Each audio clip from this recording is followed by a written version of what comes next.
rehab and recovery aspect po ng ating disaster resiliency program under Republic Act 10121 po. Very good. Thank you. There seems to be that common thread, ano?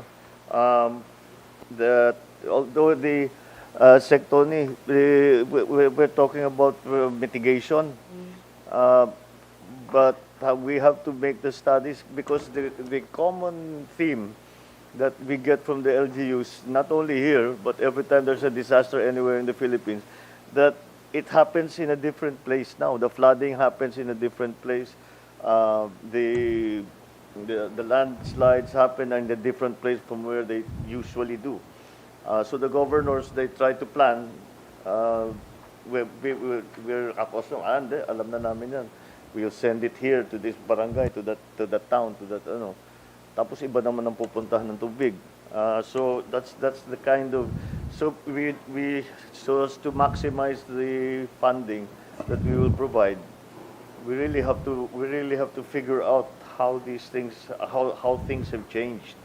I don't think that's going to be too easy, but that we should get a start on it, so that the obvious ones we can already start doing something about. Yes, sir. If I may, sir, we do have an assessment called the Climate and Disaster Risk Assessment that can be done provincially and regionally. The CIDRA is a known tool.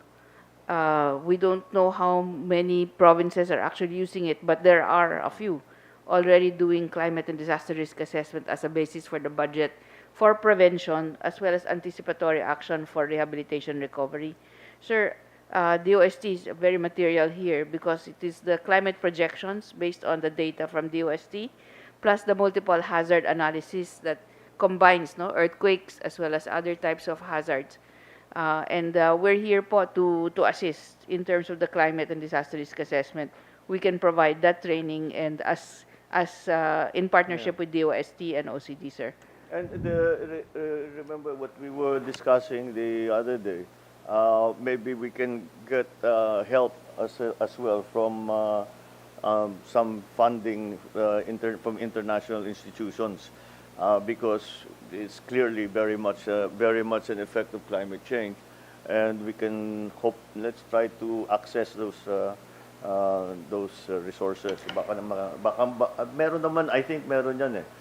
It's just a question of going to them and explaining to them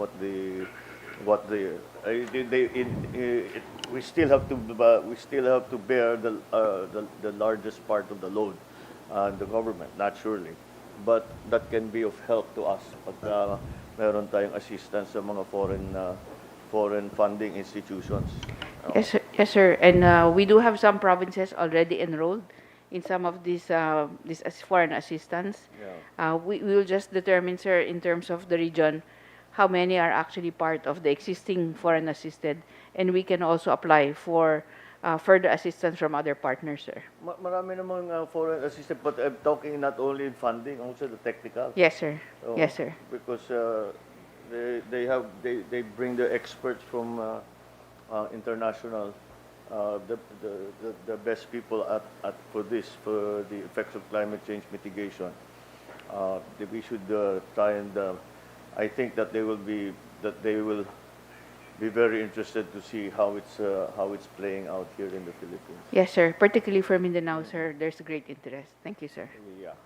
Okay, sir, with the problem of the nationally constructed bridges and provincial Sige roads, nga, let's see what we can access the NDRIM fund for it. We'll just have to change our resolutions because initially they were made to assist 4th, 5th, and 6th class municipalities. And then 1st, 2nd, and 3rd class municipalities have some participation. But nonetheless, the NDRIM fund is necessary here because these regulations were made prior to the type of calamities that we see we're now. facing. So we'll just make an emergency NDRIMC full council meeting in order to redraft the resolution. And we'll work with the DPWH in order to assess, Mr. President, the immediate connectivity needs and then the other connectivity needs. Because Secretary Bunuan and I were talking earlier in the helicopter that the areas that were inundated and the infrastructures there should not be there anymore because they will continue to be affected by landslides and flooding. So it will also need relocation of communities, which, as evidenced by the current calamities, need to be done. So we will work together with DPWH, our regional OCDs, and the LGU, sir, so that the LGUs immediate are going to be community. the ones who are going to be the best source of Yes, sir. information, as usual. We are familiar with local conditions, but again, on the funding side, Yes, sir, we can. if we can, well, some of these bridges are not even provincial. Yung nakita natin, yung maliliit lang, Yun, sir, municipal. they're May footbridge pa yung footbridges. iba. Eh. Oo. Opo. Pero kailangan ng tao yan eh. Opo eh. Ginagamit nila yan eh. So those are the relatively quick fixes. Yes. Are the smaller ones. But yung mga dinadaanan na ng truck, whatever it is, whether they are national road or provincial road or municipal, yun ang kailangan natin tignan because that's the flow of commerce. And for our immediate needs na nga, that we have to be able to access those areas. There's also a logistical effort, Mr. President, on our part, spearheaded by the armed forces and with the PNP. Aside from the land assets of the Philippine Army that are here, we have devoted 6 helicopters for airlift and 2 naval vessels, Mr. President, to attend to this, and we can deploy more as necessary.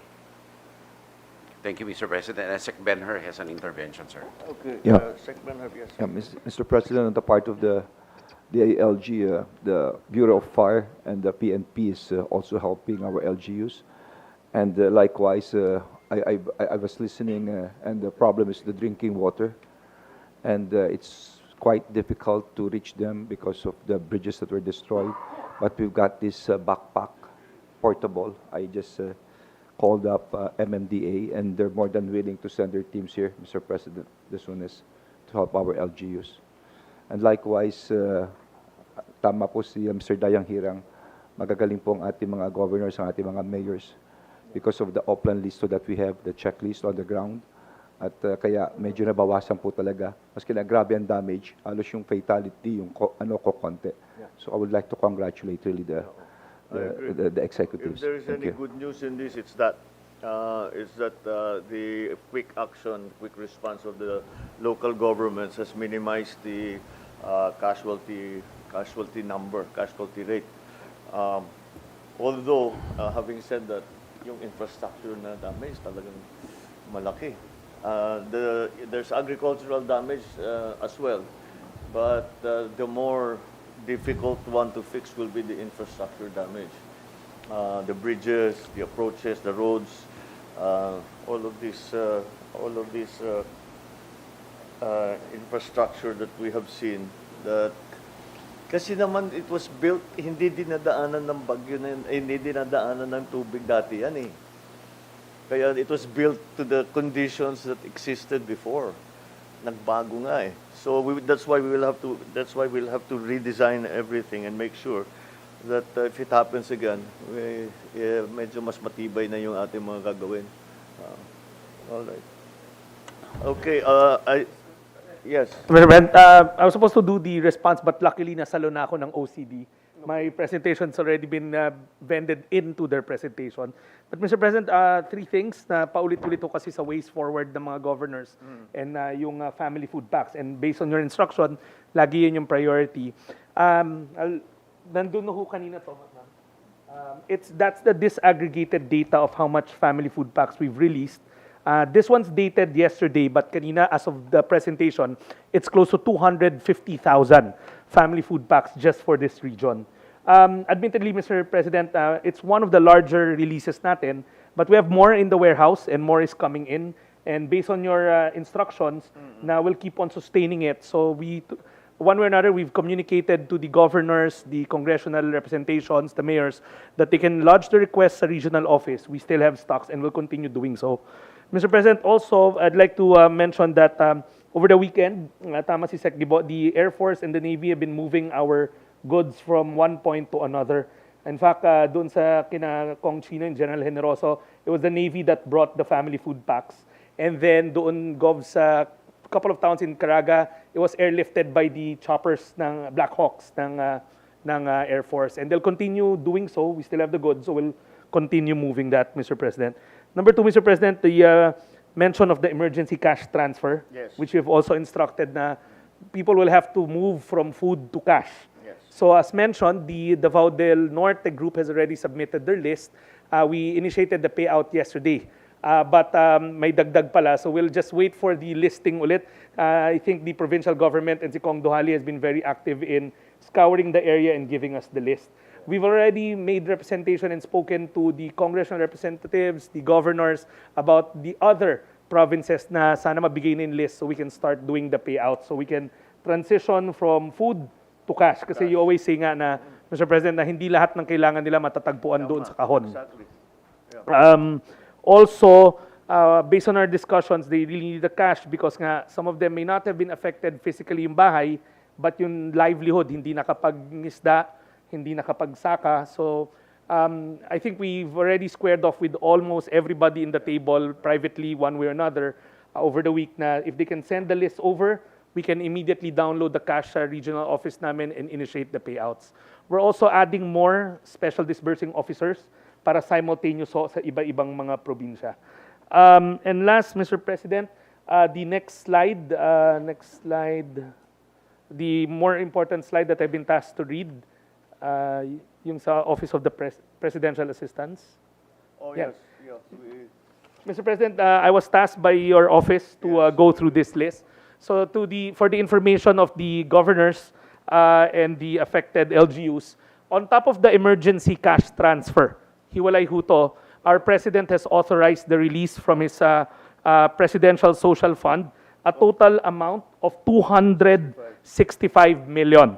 And the breakdown are as follows. The province of Davao del Norte will get 30 million. The province of Davao Oriental will get 30 million. The province of Agusan del Sur will get 30 million. The province of Davao de Oro will get 30 million. The province of Surigao del Sur will get 25 million. The province of Maguindanao del Sur, 25 million. Davao City, 20 million. Butuan City, 20 million. Province of Davao Occidental, 20 million. The province of Agusan del Norte, 15 million. The province of Cotabato, 10 million. And the province of Bukidnon, 10 million. To sum up 265 million. So for the information of the governors, the President has authorized the immediate release of the presidential assistance from his Presidential Social Civic Fund on top of the emergency cash assistance that he has also authorized. So the President has instructed us to mobilize food and cash immediately. Thank you, Mr. President. I think from the reports that we have had, I think that we are doing all right in the food, but the provision of food packs, etc. But as the Secretary was explaining, that it gets to the point na hindi lang pagkain ang kailangan ng tao, that they need to buy other things na para sa kanilang household, no. So that's why the ECTs are become very important. And that's why I released the 265 million to make sure that that phase of the response is immediate at maramdaman kaagad ng tao, mayroon kaagad silang tulong, maramdaman nila kaagad kung ano yung kailangan nila, meron silang gagamitin sa pangangailangan nila. So that is the other thing I wanted to ask about is there was only one report about the problem on water supply. What are we doing in terms of providing usually kumukuha tayo ng mga purifiers and Yes, sir. Sir, tinawag ko na and tomorrow darating na po sila. I'm just looking at the team. Siyempre, that's very important kasi kung hindi magandang tubig, hindi sapat yung tubig. Yes, sir. People will start drinking from questionable sources, magkasakit pa, we will have outbreak of all kinds of Sir, ang dadalhin po, hindi tankers, mga portable po na naka-backpack lang. Yung bago So, maliit na eh. yeah, Pwede nang hindi na kailangan ni pwedeng dalhin kahit saan. Yes, sir. Para dahil it's okay, we will bring as much water as we can. But hindi pwedeng yun na lang. We cannot keep bringing water. We have to provide a water supply that is sufficient without bringing in bottled water. So our solution to that has always been to bring water purifiers, some kind of water purifier. Dati, truck pa yan. Ngayon, the technologies have improved. Pwede nang dalhin ng tao. So that's what we will, because I didn't see very much response in terms of the water. But that's as critical as anything else, especially at this point, because you cannot do anything without clean water. And Mr. President, they're all solar powered. How many can we?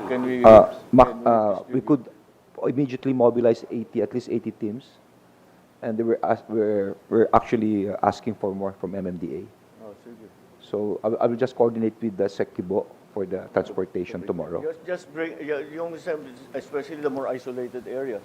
Sir. Hindi ba? Na hindi naaabot ng mga bottled water na pinapadala natin. Those are the priority areas. So anyway, from the general reports that we're getting, I think that we are all right in terms of relief. Pero meron na naman tayong nag-landslide, so we have to go back again to rescue, search and rescue. Pero anyway, for the most part, we're medyo maayos naman na sufficient naman ang binibigay na relief goods in terms of and the other things such as the sanitation kits, and all the other non-food items that are also being brought by DSWD. So just continue to inform us as to what is needed. Dahil yung mga numero natin ngayon, hindi na yan, tumaas na yan eh. Dumami na yan eh. As you can see from the changes that we have seen from the shear line to the LPA, there are changes now. Tapos the event is still ongoing in some areas. So we'll have to watch that. The infrastructure problem, really, we will have to, we'll prioritize. We will prioritize the thoroughfares, the roads that are necessary for us to be able to bring whatever relief goods are necessary, all of these water purifiers, etc., the equipment that's necessary. Make sure that every barangay maabot natin. Yung mga isolated, yun ang unahin natin. Maghanap tayo ng paraan na makadaan yung mga sasakyan natin para maidala yung mga pangangailangan. Again, the food and non-food items of the DSWD. If we have, yung helicopter is okay, pero kaunti lang ang kanilang kayang dalhin. We need truck ang kailangan dyan eh. Yes, sir. Truck at saka tao-tao plus helicopters. But, sir, I've asked General Bronner also to reach out to his counterparts. Maybe there may be an opportunity for a mutual combined operation here. All right. Likewise, Mr. President, I also requested General Bronner because we've noticed that we have meals ready to eat that our troops in the field really don't eat because they like hot meals, and these are perfect for evacuation centers because they're already MREs. They're about to expire, some of them, so maybe we can swap with the DSWD for rice and canned goods, which our troops really use rather than the MREs. Para i-recycle na natin. And the MREs, sir, are very convenient because they're already individual food packs for 3 meals a day. Yeah. Sir, Yes. Rene. With your directive to rethink the design of our action plans, I'd like to inform the local government that DOST, OCD, and the World Bank in collaboration with other agencies, develop the Plan Smart Ready to Rebuild. And this is an automated planning. Together with your input, you'll be able to look at all the multi-hazards that can affect your areas and plan better para maganda po yung ating rebuilding after all the emergency interventions have been finished. Then we can actually train your planners together with the national agencies and sit down and plan better for your local government. So, Plan Smart Ready to Rebuild po. For the immediate, I was about to ask you, what's the weather look like? Mababa na po yung ulan, but the problem with the landslide na nangyari kahapon, there can be a lag time. Kahit maliit ang ulan, may mga deep landslides po na nangyayari. Kaya yung deep landslides ang nakakatabon talaga ng structure. At saka mukhang, from the comments of the LGUs, mukhang naapektuhan ng lindol. Yes po. So the earthquake... Generally speaking, with this kind of rain, hindi naman gumuguho yan. Correct po. Pero siguro nag-liquefy na ng konti yan. Yes, na-loosen na po. So every time there's a major earthquake, we have to worry about multiple landslides when the rains come. Yeah. So we can train po sila. But in the best forecast we have, so we do not expect any heavy rains anymore for the next couple of weeks, at least 3 weeks. Meron pa po mga konting Meron pa rin. ulan, but So, kailangan talagang bantayan. ang Davao Region and Caraga po ang areas na hindi forecast na maapektuhan ng El Nino kasi maulan talaga ang forecast. Kaya nangyari po na yung dalawang region ang talagang naapektuhan. Hindi ba natin pwede ilipat yung ulan dun sa... kailangan Pag ganito pong panahon, sa Visayas. mga late December and this quarter kasi papunta dito sa Mindanao yung ulan eh. Okay, well, that's the best forecast that we have. Mukhang meron pa rin na ulan kung kailangan pa rin bantayan ito. So those areas that we already have identified that will be flooded, baka we will have to take care of those people, the evacuees first. Huwag muna natin pabalikin sa mga bahay nila, baka maapektuhan na naman sila. Natawagan ako na sa camera. Anyway, this is, I think, again, so here, to go over it again, relief goods, etc., I think are okay. Water supply, we're going to attend to, and make sure that we'll continue to bring in bottled water as much as we can. But it gets to a point na hindi talaga kaya na dahil ang bigat-bigat eh. At saka ang laki ng dinadala. It's much easier, much better to have the purifier. So that's what we will bring to those areas that need it. On the infrastructure side, we will prioritize those roads and thoroughfares that are necessary for us to be able to provide support to those who have become victims. So yun ang unahin natin.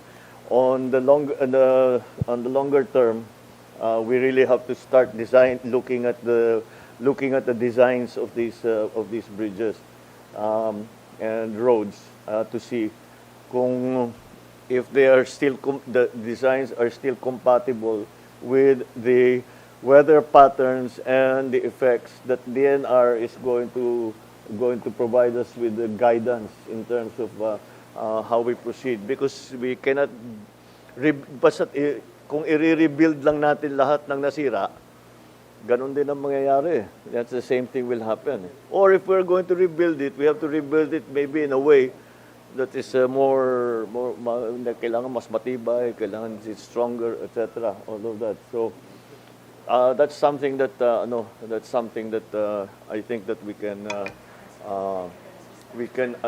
attend to as quickly as possible. But again, the situation is still changing.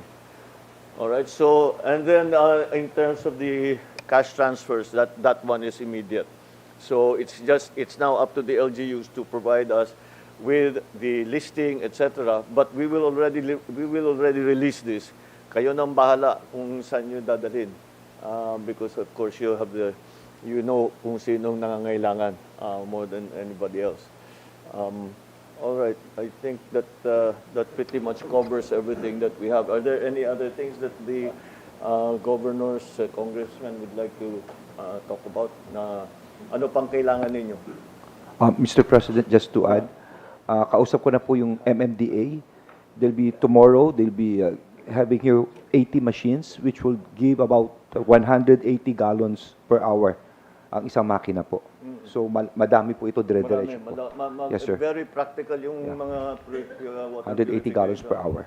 At saka One machine. Kahit saan One kumuha machine. ng tubig, pwede. Paglabas, malinis talaga. So tomorrow po, de-deliver na po ng MMDA. Oh, sige. All right. Yes, Lord. One more request po for the DSWD. Kasi nga, because of the landslide that we had last night, there are many that we evacuated in several evacuation centers. So we need ASAP po sana mga additional tents po. Yes, ma'am.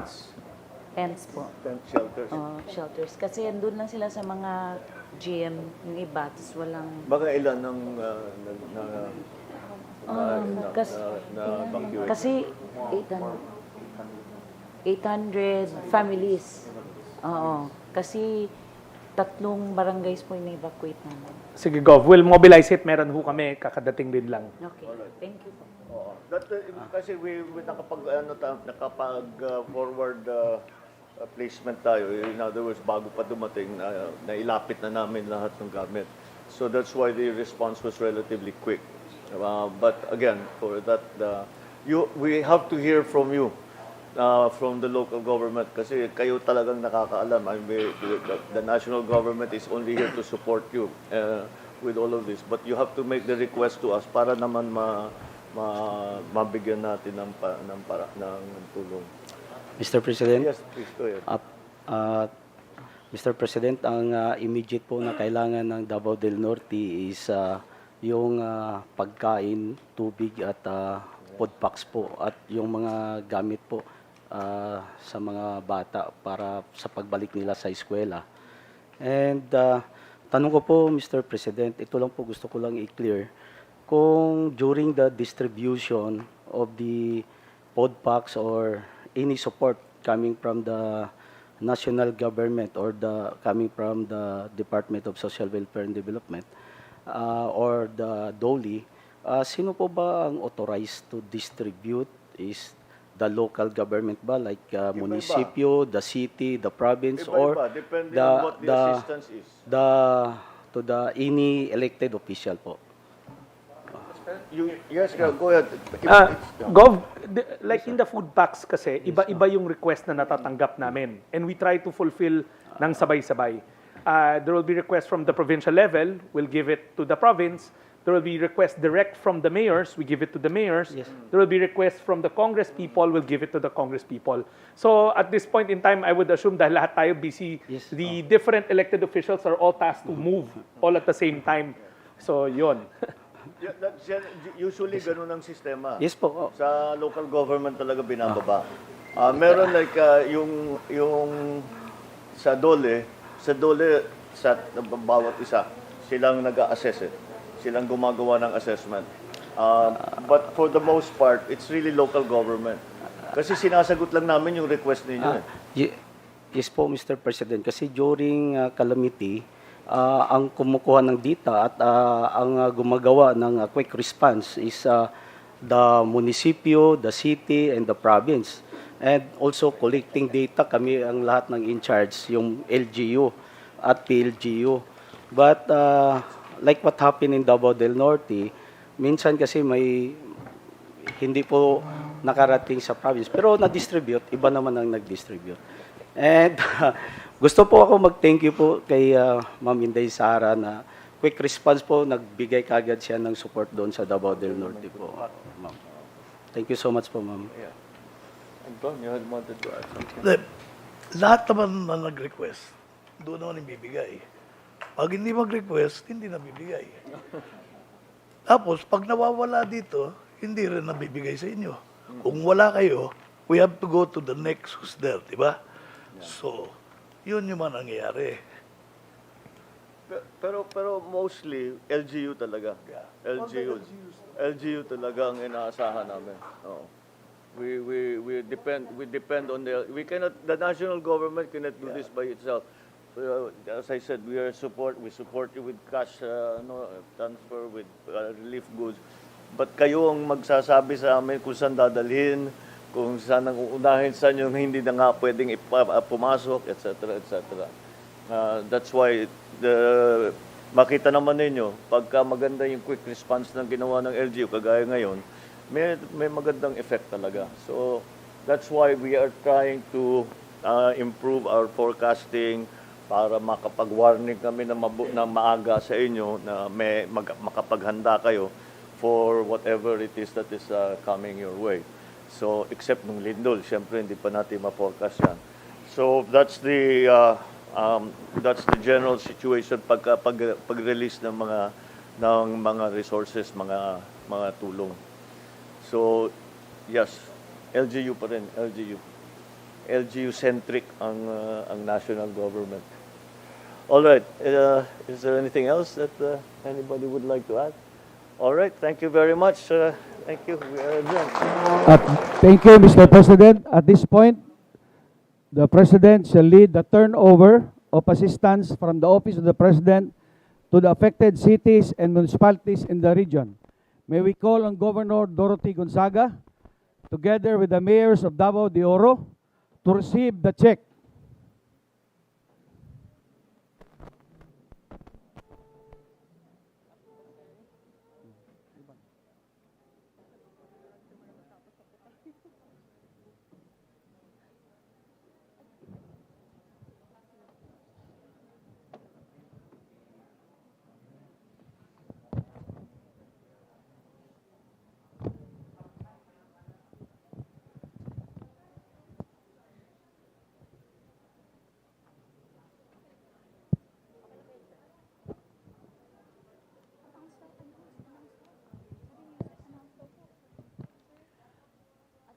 At this point, we call on Governor Gonzaga, together with the mayors of Davao de Oro, to receive the check.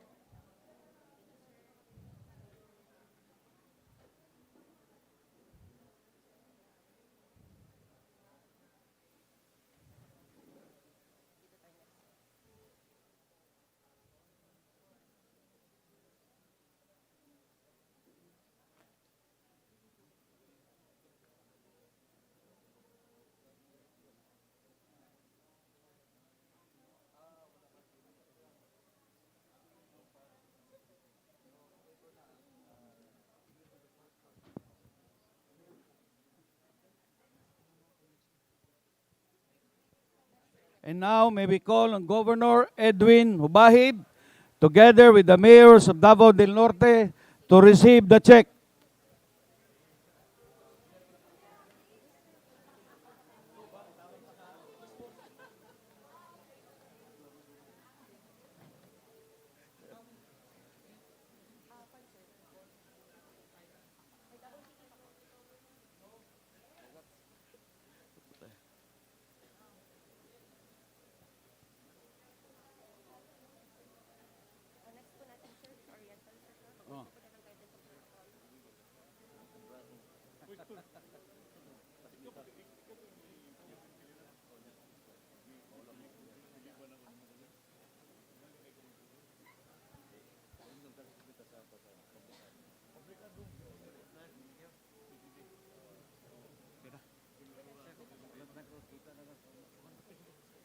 Next, Governor Nino Soteruoy, together with the mayors of Davao Oriental, to receive the check.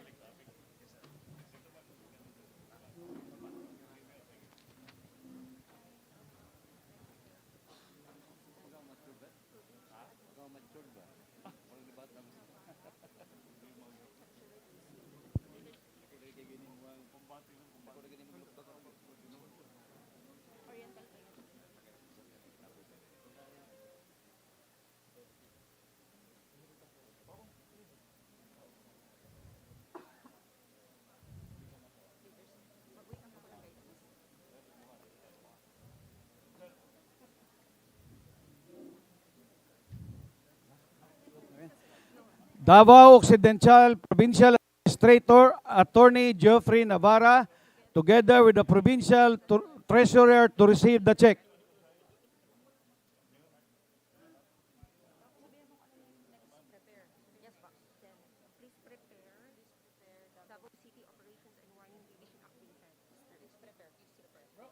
Please prepare Davao City Operations and Warning Division Acting Head, Mr. Rodrigo Bustillo, to receive the check.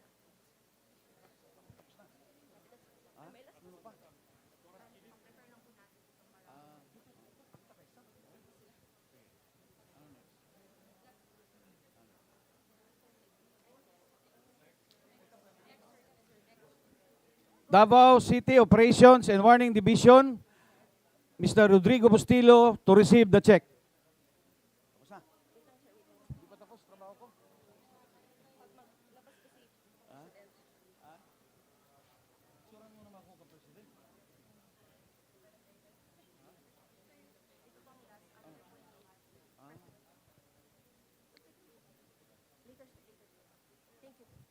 Thank you, Mr. President. This assistance will surely benefit the people of Davao Region. That ends our program for today. Once again, ladies and gentlemen, the President of the Republic of the Philippines, President Ferdinand R. Marcos Jr.